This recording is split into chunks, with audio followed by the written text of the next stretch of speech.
What's going on, guys? MariK here, back with another Dragon Ball Super deck profile.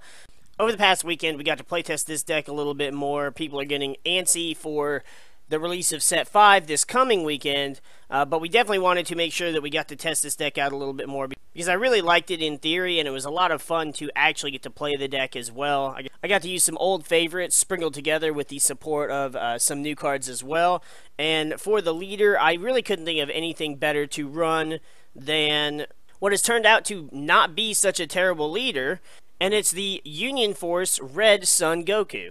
If it's alright with you, let's just skip the warm-up. Now, we don't usually use his ability on the front side. We will occasionally if we're trying to manipulate our manipulate how many cards we have in our hand. It says, once per turn, place one card from your hand in the drop area. This card gains 5,000 power for the duration of the battle. So it's like a free power boost, and it lets you get your hand down for some of those cards that require you to have, 4 or less cards in your hand. The only thing I don't like is he is a draw 2 leader, and not having those 2 free energy to use kind of hurts. On his Awaken side, we have Soul Unleashed Son Goku. His effect is essentially the same, except the plus 5,000 power is for the duration of the turn. So instead of the power boost lasting until the end of the battle, it lasts till the end of the turn, similar to the way Senzu Bean does. Which, in a lot of decks, this makes a huge difference, because a lot of cards are only 15,000 power, or a lot of times your opponent won't combo because they figure the attack's going to go through, and then you do that, and then they can't, and they have to dedicate more resources towards getting that extra damage through. It was essential that we used a red leader for this deck, for it to fit along with the theme, and the Majin Buu Saga Goku really does go along with everything else that we've ran in the deck. So first up, we have Goku Son, who is supposed to be the lead for the Majin Buu Saga. It's Leap to the Future Son Goten. He's a 3-cost, 15,000 power with Activate main that says, place this card and one other card from your hand in the drop area. Choose up to one Gotenks with 25,000 or less power from your deck and add it to your hand. So he lets you search out any of your Gotenks cards, because we have no Gotenks that is above 25,000 power yet. So you can search out any Gotenks card that is in the game, and that also kind of cuts your hand down a little bit for the Gotenks ability as well, for wanting you to have 4 or less cards in your hand. Then, we can't run Goten without his best friend, Leap to the Future Trunks. He's also a 3-cost, 15,000 power with the exact same ability. So you can use either the Goten or the Trunks to search out your Gotenks cards, and since they're both 15,000 power, they are perfect to be able to union them into Gotenks. Then, with the release of the World Tournament set, we got some extra support for the Gotenks archetype in Tiny Rivals Trunks and Tiny Rivals Son Goten. They're both 3-cost, 15,000 power. Trunks has critical and says, if Tiny Rivals Son Goten is in play in your battle area, this card gains plus 5,000 power and double strike. While Goten has barrier and says, if Trunks is in play in your battle area, he gains 5,000 power and double strike. So essentially, you're going to want to play the Goten first, and just leave him in active mode. Then you're going to play the Trunks. You're only really going to attack with the Trunks, and that plus 5,000 power is not just on your turn, so it's a permanent to make him 20,000. So 20k double strike crit, and then they have to kill it on the next turn, or you're going to do it all over again.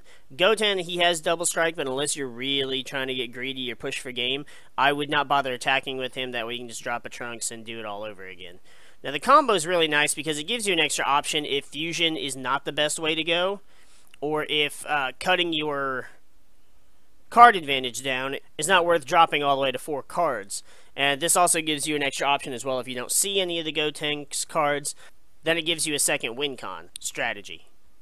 Also, with the release of the World Martial Arts Tournament set, we got a new super combo strictly for Gotenks themed decks, and it's Mighty Mask Powers Combined.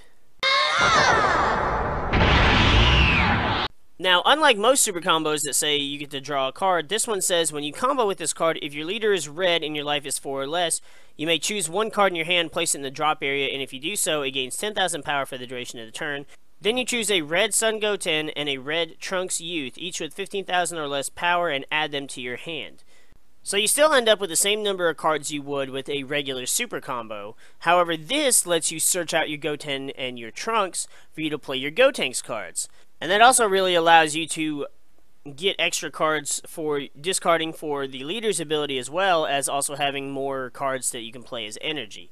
Honestly, I think this is one of the most unique super combos that we have, and if anything, this should be an indication that we should get a red Gotenks leader soon. Especially because if you think about it, since we now have all three of the fusions as leaders, we have 2 Vegito leaders and 2 Gogeta leaders. We only have 1 Gotenks, so we should get another Gotenks. But on top of that, the reason why I think it should be red, aside from this super combo specifically, is because we have 2 blue leaders in the 2 Gogetas, and then we have 2 green leaders in the Gotenks and the set 3 Vegito leader.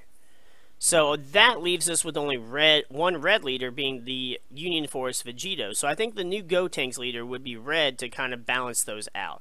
Maybe that's just me, but it seems to make perfect sense.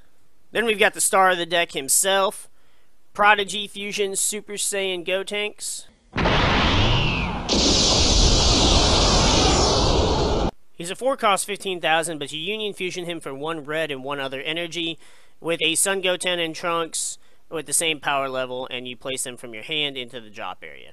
Now, he has dual attack, which lets you attack twice, so normally what I'll do is attack, KO a battle card, and then just leave him in active mode. Or if there's nothing to attack and there's no point in dealing life damage to them, just play him and just leave him in active mode so that you can play your other cards to support him.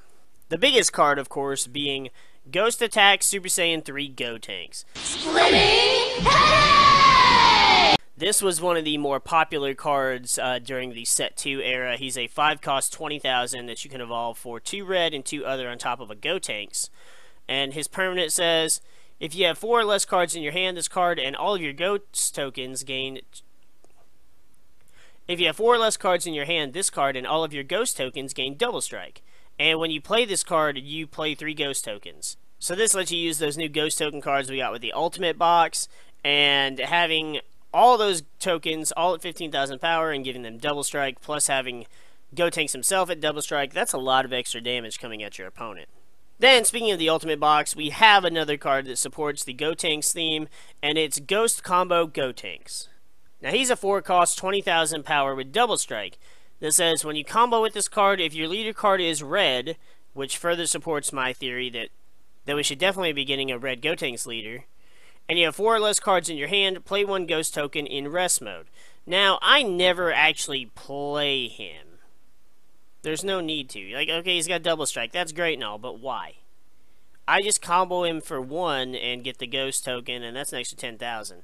Now, you do have to have 4 or less cards in your hand, which, with this game, you don't really want to have low card advantage anymore, especially when you're not running a deck that is, you know, all about hand destruction. But the leader's ability allows you to kind of work around that, as does playing the Super Saiyan Gotenks as well, since you have to pitch a Goten and a Trunks, and he comes to the board, so that's 3 cards out of your hand. So that gets you closer to the 4 or less in hand restriction that cards like Ghost Combo Gotenks require.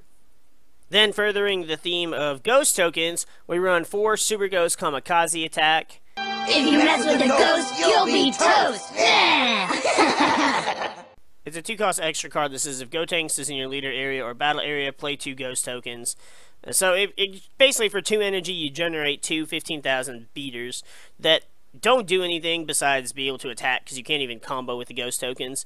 It's a good card if you have nothing better to play. However, I'm not quite sure that I like it plus the Ghost combo at the same time. While the Ghost combo requires you to have 4 or less in hand, which is doable, sometimes you don't really want to do that. And with the Super Ghost Kamikaze attack, it takes 2 energy just to play 2 cards with no effects. So I'm honestly thinking that one of them might come out of the deck for maybe like a 1-drop like Klonoa. Klonoa specifically because she lets you draw a card, and since it's a black card, you can use any color energy to play her. We could also use the Kami from set 5 that also lets you blow up cards if your opponent has 4 more battle cards, because he also lets you draw a card when he comes into play. At that point, it more becomes, do you want to have an option to limit what your opponent plays and punish them for overextending, or do you want the Klonoa just in case you play against somebody playing yellow? I feel like both options are solid, but I feel like the Kami is a little more all around. But also shutting down Shugesh is much more detrimental to me than that much destruction, because you can always attack over a lot of their cards too. Then we have another card that goes along with the 4 or less cards in your hand theme, and it's Burst Attack Son Gohan from the Tournament Pack 4. Hey guys, what's happening? He's a 3 cost, 15,000 power with critical that says when this card attacks, if you have 4 or less cards in your hand, draw 2 cards. So you can manipulate your hand pretty easily in this game to be able to use his ability. Like I said before, sometimes you really don't want to do that, but it is doable. The downside is that you can't use those cards and combo with them on his attack, since his ability is an auto, so you have to do it beforehand, which kind of makes him a little less threatening. But if your opponent really doesn't want you to keep getting that extra +2 every turn, then they're going to do what they can to make sure they kill it after that first attack. After that, if Gohan, Goten, and Trunks have still failed to be able to defeat your opponent, then that allows you to play Vegito here to save the day. Call me Super Vegito. He's a 4 cost, 20,000 power with double strike, and the permanent that says if you don't have Son Gohan Adolescence, Son Goten, and Trunks Youth in your drop area, you can't play this card from any area. Now, when this card attacks, if you have 4 or less cards in your hand, draw 2 cards, and this card gains 10,000 power for the duration of the turn. So 30,000 double strike coming at you, and if you've played your cards right, 6 cards in your hand to be able to hopefully combo away, dump all of your hand, and be able to put your opponent into submission. I love being able to put this card into a deck, because when Union Force came out and he was in the dash packs, he was the dash pack card I wanted more than anything. I realized the Goku is the one that got up to, you know, stupid amounts of money and all that, but the one I wanted most was Vegito. And being able to play this card is a lot of fun, especially when this card is the one that gets to deliver the finishing blow. It's a lot of fun, and I really like getting to use some old cards like this. Then, since our leader is a Red Saiyan, we play 2 Unending Awakening. It's a counterattack that says negate the attack and then choose one of your Red Saiyan leaders and gains 5,000 power for the duration of the turn. Now, the reason we only run 2 of them, and I feel like I want to run 4, I just couldn't figure out enough room in the deck without taking out some detrimental stuff. And it was because we also run 4 After Image. I don't have the After Images. I was borrowing them during playtesting for this deck. And now I have more than my fair share of them once we get our case at the end of this week. After Image is a great card that I feel like is better early on, because that minus 10k to your opponent's battle cards can potentially KO quite a few cards. And, you know, earlier on it turns, 1, 2, and 3, bridging that 40,000 gap that you give to your leader or your battle cards, whatever you use it on, is a lot harder to maintain than it would be, at later stages in the game, like turns 4, 5, or 6. So I feel like After Image is the one you want to play during those earlier turns, whereas Unending Awakening is the one you want to play later in the game to give you that permanent 5,000 boost for the turn, along with the leader's permanent 5,000 for the turn, making him at 25,000. Now, I thought about trying to splash some blue in here so we could also do Sensu Bean, but that seemed to be a bit too much, and it didn't really leave us a lot of room to play blue cards. The most I could think of at that point would be to take out the Super Ghost Kamikaze attacks and take out the Ghost comboed Gotenks, and I could put in 4 Sensu Beans and maybe 4 of the energy boosted Majin Boos. That would give me a 1-drop I could play on my first turn. That would also draw me a card and be combo fodder for later on. But if I did that, then I don't know what I would possibly take out to bump up Unending Awakening to 4. But this deck is definitely a lot of fun. I really like getting to play with the older cards like that. Once we get a better red Gotenks, hopefully Gotenks will be able to do a lot more stuff. The only downside is the leader's ability would have to go along with the current abilities of the red Gotenks stuff. So like the leader says, it's like the Super Saiyan 3 Gotenks says you have to have 4 or less cards in your hand. the Ghost combo says you have to have 4 less cards in your hands. So unless the new Gotenks leader had an ability that inflicted some kind of hand destruction on your opponent without restricting the cards in your own hand like the original Gotenks leader did, then there's a good chance he could be viable and still be playable with the old support. But that's going to do it for this deck profile. If you guys enjoyed this video, if you're a big Gotenks fan like I am and you like getting to play cards from the older sets and still see them be somewhat viable, make sure you hit that like button down below for us. You know, we appreciate the support. We appreciate all of our subscribers as well. We are less than 10 away from 1,300, and that is fucking fantastic. You guys have been killing it with the support lately. We've been trying to get deck profiles out to you guys as best we can, and we'll have box opening videos as well for you when we get our case of set 5 in. But with that, we're going to go ahead and get the freak out of here now, and we'll see you guys in the next video.